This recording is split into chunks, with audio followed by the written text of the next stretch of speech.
आज जी माहिती आलेली आहे ती राज्याचे महसूल मंत्री आदरणीय चंद्रशेखर बावनकुळे साहेब यांच्याकडून एक स्पष्ट माहिती आलेली आहे। तुम्ही जर SIR फॉर्म भरला नसेल तर पुढे तुम्हाला काय प्रॉब्लेम येणार आहे, तुम्हाला कुठल्या फॅसिलिटी मिळणार आहेत, कुठल्या फॅसिलिटी मिळणार नाहीत, तुम्ही किती वर्ष मतदान करू शकणार नाही आहात, या सगळ्या विषयावर मी आपल्या या व्हिडिओमध्ये पूर्ण माहिती दिलेली आहे। जर तुम्ही या SIR फॉर्मला किंवा या मतदान यादीच्या पडताळणीला जर तुम्ही हलक्यात घेतलं तर याचा प्रॉब्लेम तुम्हाला भविष्यामध्ये होणार आहे। आता तुम्हाला याचा काय त्रास होणार आहे भविष्यामध्ये ह्याची माहिती मी पुढे दिलेली आहे, कारण ही माहिती स्वतः आपल्या राज्याचे महसूल मंत्र्यांनी स्वतः दिली आहे। त्यामुळे या व्हिडिओला कोणीही स्किप करू नका। तुमच्या कामाचा माझा व्हिडिओ नसेल तर इतर नागरिकांपर्यंत शेअर करा। पण हा जो व्हिडिओ आहे महाराष्ट्रातील प्रत्येक नागरिकासाठी आहे जो महाराष्ट्राचा रहिवासी आहे। असेच माहितीपूर्ण व्हिडिओ पाहण्यासाठी चॅनलला आत्ता सबस्क्राईब करा।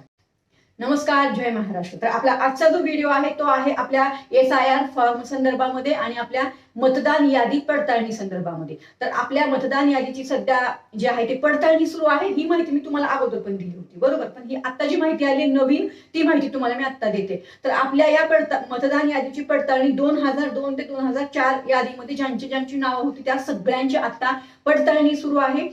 याचा SIR फॉर्म तुम्हाला भरून द्यायचा आहे। मी माझा फॉर्म भरला आहे, तुम्ही तुमचा फॉर्म भरला का मला कमेंट करून सांगा। बाकी तुम्हाला हा SIR फॉर्म भरायचा आहे। आता तुम्ही जर हा SIR फॉर्म नाही भरला तर काय होऊ शकतं ही माहिती तुम्हाला सांगते बघा। तुम्ही जर आता तुमच्या SIR फॉर्म भरला नाही तुमच्या विभागात जाऊन नवीन, तर तुम्हाला येणाऱ्या काळामध्ये कुठल्याही योजनेचा लाभ मिळणार नाही।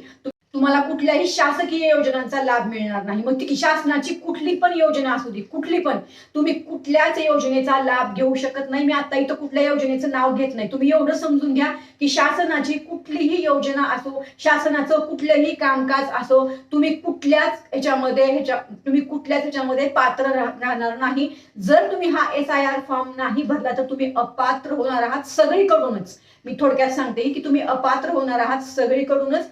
आणि तुम्ही इथून पुढे जर तुम्ही SIR फॉर्म नाही भरला तर तुम्ही 20 वर्षासाठी पुढे मतदान करू शकणार नाही। तुमचं नाव पूर्णपणे या मतदान यादीमधून हे डिलीट होणार आहे किंवा वगळलं जाणार आहे जर तुम्ही तो SIR फॉर्म नाही भरून दिला तर। त्यामुळे या SIR फॉर्मला कोणीही हलक्यात घेऊ नका। आणि ही जी पडताळणी आहे ही आता पुढे 20 वर्ष होणार नाहीये बघा। आता ही पडताळणी 20 वर्ष होणार नाही।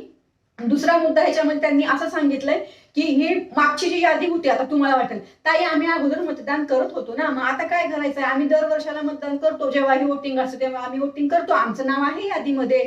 असं नाही, जरी तुमचं अगोदरच्या यादीमध्ये नाव असेल बरोबर तर ती यादी आता डिलीट झालेली आहे, ती यादी आता बंद झालेली आहे। आता त्या यादीवर कामकाज नाही होणार। आता ही नवीन यादी सुरू झालेली आहे जी आता पडताळणी सुरू आहे ना, त्या यादीमध्ये तुमचं नाव समाविष्ट असणं खूप गरजेचं आहे।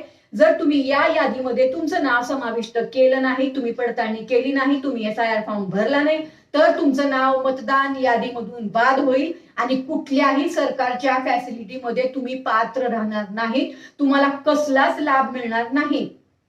जर तुम्ही महाराष्ट्राचे रहिवासी आहात तर तुम्हाला हे SIR फॉर्म भरून देणं गरजेचं आहे। तुम्ही जर वोटिंग करत होतात अगोदर तरीही तुम्हाला हा SIR फॉर्म भरून देणं गरजेचं आहे। त्यामुळे मला असं वाटतं ही माहिती तुम्हाला समजली असेल। परत सांगते, ही सगळी माहिती आपल्या महसूल विभागाचे आदरणीय चंद्रशेखर बावनकुळे साहेब यांनी दिलेली आहे। त्यामुळे कोणीही या विषयाला हलक्यात घेऊ नका, हे मी अगोदर पण तुम्हाला सांगितलेलं आहे। बाकी सगळी तुमची मर्जी, तुम्हाला फॉर्म भरायचा असेल तर भरा, नसेल भरायचा तर नका भरू। पण वेळोवेळी आपण तुम्हाला ही अपडेट देत आहोत, कारण आपलं कामच आहे राज्य सरकार केंद्र सरकारच्या सगळ्या अपडेटवर तुम्हाला खात्रीशीर अपडेट देणं आणि तुमच्यापर्यंत ही माहिती पोहोचवणं। कारण जी खरी माहिती आहे ना तीच पोहोचत नाही आपल्यापर्यंत, आणि ते पोहोचवायचं मी काम करतेय तुमच्यापर्यंत। जर माझा हा व्हिडिओ आला असेल तर हा तुमच्यासाठीच आहे, हे लक्षात घ्या। तात्काळ तुमच्या विभागामध्ये जाऊन पहा की हे कुठे कुठे कॅम्प लागलेले आहेत SIR फॉर्म भरण्याचे। आता तुम्ही म्हणाल ताई आम्हाला माहितीच नाही कुठे जायचं, तर बघा मी अगोदर पण सांगितलंय, ग्रामपंचायतमध्ये, पंचायत समितीमध्ये तुमच्या सरपंचांकडे, जर तुम्ही ग्रामीण भागामध्ये असाल तर त्यांच्याकडे चौकशी करा। तुम्ही शहरी भागामध्ये असाल तर आपल्या नगरसेवकांकडे सुद्धा तुम्ही संपर्क करू शकता। एकतर त्यांनी कॅम्प लावले असतील, त्यांनी कॅम्प लावले नसतील तर ते तुम्हाला माहिती देतील की कुठे कॅम्प लागलेले आहेत। आलं का लक्षात? त्यामुळे तात्काळ जाऊन ज्या पद्धतीने सांगितलंय त्या पद्धतीने सगळं काही करा, कारण मी स्वतः हा फॉर्म भरलाय आणि ही जी मी माहिती जेवढ्याही माहिती सरकारच्या येतात ना त्याच्यावर माझी खात्रीशीर अपडेट मी तुमच्यापर्यंत पोहोचवण्याचं काम करते.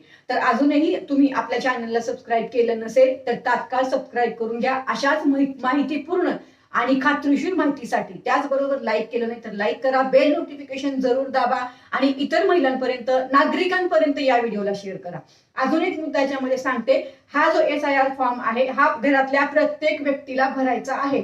जेवढेही मेंबर आपल्या घरात असतील, जे अगोदर मतदान करत असतील, त्या सगळ्यांना हा SIR फॉर्म वेगळा वेगळा भरायचा आहे. आलं का लक्षात? आता तुम्हाला लक्षात आलं का की तुम्ही जर हा SIR फॉर्म नाही भरला, तुम्ही जर तुमची मतदान यादी पडताळणी केली नाही तर तुमचा फॉर्म तुम्ही सगळीकडनंच बाद होणार आहे. सगळीकडनंच कुठेच तुम्हाला कशाचाच लाभ मिळणार नाही. एवढं तुमच्यासाठी पुरेसं आहे. आता ही जी तारीख आहे ती आपल्याला 17 ऑगस्ट ही शेवटची तारीख दिलेली आहे. त्यामुळं आता सध्या तरी 17 ऑगस्ट शेवटची तारीख आहे. तारीख वाढली तर मी तुम्हाला सांगते, पण आता तात्काळ जी मी सांगितलंय 17 ऑगस्टच्या आत हे करून घ्या काम तुमचं. आणि तुम्ही जर हा SIR फॉर्म भरला असेल तर नक्कीच मला तुम्ही कमेंट करून सांगा. बाकी तुम्हाला ह्याच्यामध्ये अजून काही माहिती हवी असेल, काही समजत नसेल तर मला नक्कीच कमेंट करा. तुमच्या विषयावर व्हिडिओ शेअर करते. आता ही माहिती तुम्हाला कशी वाटली तेही मला कमेंट करा. बाकी सगळे अपडेट तुम्हाला वेळोवेळी देत आहे. धन्यवाद. जय हिंद, जय महाराष्ट्र.